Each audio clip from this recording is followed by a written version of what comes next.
A mí me parece que ahí se han cometido, los funcionarios del Congreso han cometido hechos delictivos, ¿no es cierto? Peculado, ¿no? Patrocinio ilegal, han dispuesto de presupuesto público de una manera absolutamente indebida, existiendo un mandato expreso y explícito de prohibición de que se otorgue ese tipo de pensión, y por lo tanto Perfecto. Me parece que es el Ministerio Público el que tiene que intervenir. Ok. ¿No? Y nos vamos a una entrevista con Carlos Rivera. Él es abogado de las víctimas de Barrios Altos y La Cantuta. Vamos a conversar con él luego de estos dimes y diretes que se han generado entre el Ejecutivo, obviamente de la mano con el Legislativo y la Corte Interamericana de Derechos Humanos. Doctor Carlos Rivera, ¿cómo está? Buenos días, bienvenido a Exitosa. Buen día, señor Aguilar, un gusto de conversar con usted. Bueno, el primer ministro, el premier, ha declarado que definitivamente la Corte Interamericana de Derechos Humanos no podría darle órdenes, o en todo caso un organismo como la Corte Interamericana de Derechos Humanos no podría decidir qué es lo que tienen que hacer en un país democrático, entre comillas, como el Perú, y que garantizan ellos que sí se va a hacer justicia con las víctimas de Barrios Altos y La Cantuta. Sí, efectivamente lo hemos visto y escuchado al señor Adriansen el día de ayer, como una reacción ante la comunicación que ayer remitió la presidenta de la Corte Interamericana tanto a la presidenta de la República como al presidente del Congreso, ¿no? Esto en relación a una carta que justamente tanto Dina Boluarte y en ese entonces el señor Soto remitieron a la Corte Interamericana en relación a las medidas provisionales que la Corte había dispuesto, exigiendo o requiriendo al Estado peruano de que se abstuviera de promulgar la ley que establece la prescripción de los crímenes de lesa humanidad, ¿no? Me parece que lo que ha señalado el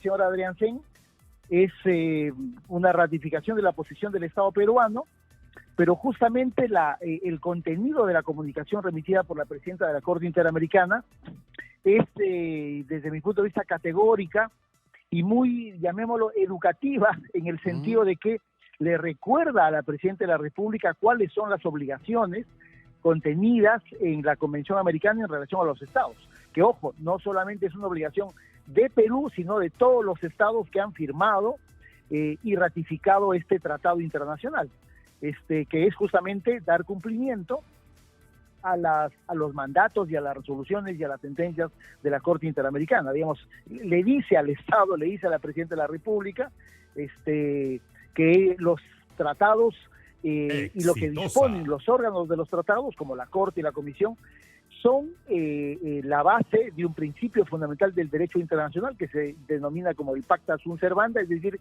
que los estados firman de buena fe, no porque alguien les puso una pistola en la cabeza, ¿no es cierto? Sino que los estados lo firman de motu propio, digamos, nadie obliga a un estado a firmar un tratado. Claro, el tratado que lo firmó el Estado y no la señora Dina Boluarte y sus ministros o sus representantes, o sea, exacto, es un compromiso de Estado que perdura en el tiempo. Sí. Totalmente, digamos, ese es un principio fundamental del derecho internacional general, digamos, no es que la Corte se la está agarrando con el Perú, como se dice, sino que la Corte le está recordando que sus decisiones se enmarcan en los conceptos fundamentales del derecho internacional, y por eso también le recuerda a la presidenta, le dice, oiga usted,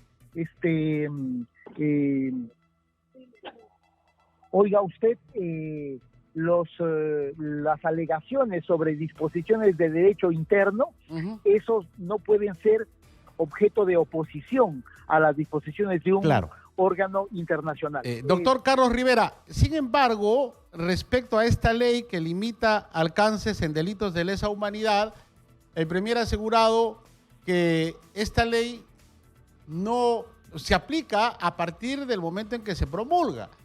O sea, que no tendría un tema que favorezca, en este caso, a Alberto Fujimori, por ejemplo. No, yo creo que ahí Adrián Sen simplemente me parece que termina siendo parte del coro del Congreso de la República, ¿no? Ujú. El análisis elemental que uno puede tener de la ley es que es una ley que pretende declarar la nulidad de sentencias condenatorias, sobre todo en casos de graves violaciones a los derechos humanos, en las cuales los tribunales penales nacionales han calificado los hechos de manera complementaria como crímenes de lesa humanidad. Ese es el objetivo de la ley. Quien lea el artículo, me parece que es cuarto de la norma, esa disposición es absolutamente la más importante de todas. Dice que se declarará la nulidad de las resoluciones o de las sentencias judiciales que han calificado los hechos como crímenes de lesa humanidad. Por lo tanto... O sea que si esta ley se promulga, Alberto Fujimori quedaría libre. O sea, mira, libre lo que va a ocurrir, ahora está libre, ¿no? Pero, o sea, sí, prácticamente se anula todo. Obviamente, lo que va a ocurrir en el día siguiente de la publicación de la norma es que las defensas de los condenados, y obviamente entre ellos hay que contar a Alberto Fujimori, lo que van a hacer es solicitar a los órganos jurisdiccionales que anulen esas sentencias, porque ese es el mandato explícito y expreso de la ley, que se anule las sentencias condenatorias en las cuales los tribunales penales han calificado los hechos como crímenes de lesa humanidad. Claro. En el caso del señor Fujimori, ¿se produjo esa calificación complementaria? Sí, el tribunal considera que los homicidios de Barrios Altos, las lesiones graves en caso de Barrios Altos y La Cantuta, son crímenes de lesa humanidad. Y de hecho, el propio abogado de Fujimori dijo, oye, el momento que se promulgue, yo voy a solicitar que se aplique la ley. El objetivo de la ley es justamente favorecer de una manera absolutamente indebida y contraria al derecho interno y derecho internacional, y que ellos puedan ser favorecidos con esta norma. Doctor, de aprobarse y promulgar, no, obviamente está aprobada, de promulgarse esta ley, ya de oficializarse y de aplicarse todo lo que usted acaba de describir, ¿qué podría hacer la Corte Interamericana de Derechos Humanos? ¿O ya no podría hacer nada? Mira, no, de hecho, primero que estamos en una posición en realidad absolutamente crítica en relación a este órgano internacional, la Corte Interamericana. Recordemos que ya en el mes de diciembre del año pasado la Corte declaró que Perú estaba en una posición de desacato justamente por haber incumplido los mandatos y las sentencias emitidas en el caso Barrios Altos y La Cantuta. La Corte, de hecho, en la resolución del mes de mayo de este año, advierte al Estado y le dice que no se convierta esto en un segundo desacato. Ciertamente, estimado Luis, la Corte no tiene una policía internacional, ¿no es cierto?, que lleva a la cárcel al Estado peruano. No funciona así el derecho internacional. Pero las consecuencias, tanto políticas, jurídicas, que existe cuando un tribunal internacional hace esa declaración, que es una declaración particularmente grave en el derecho internacional, esas consecuencias se van a ver en el mediano y en el largo plazo, porque tú en el mundo actual no puedes estar en una situación de desacato, es decir, incumpliendo mandatos de un tribunal internacional que, hay que ser claros, está la misión principal que tiene es proteger los derechos fundamentales de las personas. Claro, doctor, usted ha dicho que no hay una policía para que vaya e intervenga, pero obviamente desde el punto de vista de la imagen, como país, sí nos afecta. Exacto. Pero ¿cuál podría ser la acción que tenga que tomar la Corte Interamericana de Derechos Humanos frente a este posible desacato? O sea, ¿cuál sería un pronunciamiento o hay algún acuerdo que tienen que tomar? De hecho que sí, ¿no? De hecho que sí. La Corte en el mes de junio emitió ya una medida, una resolución de medidas provisionales. Es decir, una de las medidas más graves que suele emitir la Corte Interamericana, justamente definiendo este panorama, que para la Corte es un panorama grave, estableciendo que la promulgación de una norma de esa naturaleza, con esas consecuencias jurídicas, que es la que acabo de explicar, va a ser particularmente grave para la vigencia de los derechos fundamentales de las víctimas en los casos específicos sobre los que se ha pronunciado, y por lo tanto la Corte lo que probablemente vaya a hacer el momento que se promulgue la norma es que va a ratificar esa posición y va a volver a declarar que el Estado peruano está en una situación de desacato. Es decir, en el lapso de 8 meses, la Corte en 2 oportunidades habrá dicho que el Perú está en un estado de desacato. Eso, como tú mencionas, es un dato de verdad muy grave. Acá se pretende desestimar la importancia de un órgano internacional, ¿no es cierto? En un momento en el que queremos ser parte de la OCDE, ¿no es cierto?, le tiramos un portazo en la cara al principal Tribunal Internacional de Derechos Humanos de la región. Digamos, ese dato es de verdad muy pésimo, muy difícil de entender. Nos coloca al lado de Venezuela, nos coloca al lado de Nicaragua. No sé si esa es la carta de presentación que queremos tener a nivel internacional. Me parece que es una situación no solo inexplicable, sino difícil de procesar cuando los políticos y las autoridades en el Perú tienen un discurso de que supuestamente protegen los derechos fundamentales, pero al Tribunal Internacional, cuya misión fundamental es la protección de esos derechos, se le tira la puerta en la cara y simplemente se coloca al Estado peruano en una posición de absoluto desacato y rebeldía, ¿no? Doctor Carlos Rivera, quisiéramos su opinión respecto a que el gobierno ha presentado una demanda ante el Tribunal Constitucional buscando anular las investigaciones contra la señora Dina Boluarte, ojo, para detener todas estas investigaciones por las muertes en las protestas, ¿no?, por los presuntos delitos de cohecho y encubrimiento personal. Esto sucedió hace un tiempo atrás y obviamente está generando también bastante polémica. Sí, efectivamente, el día de ayer finalmente se materializó ese pedido ante el Tribunal Constitucional, algo que se iba comentando desde muchas semanas atrás, ¿no? Mira, me parece que aquí hay una doble situación, ¿no? Primero, una situación, creo yo, de carácter político, porque me da la impresión de que Dina Boluarte está pretendiendo instrumentalizar los órganos del Estado para su defensa personal.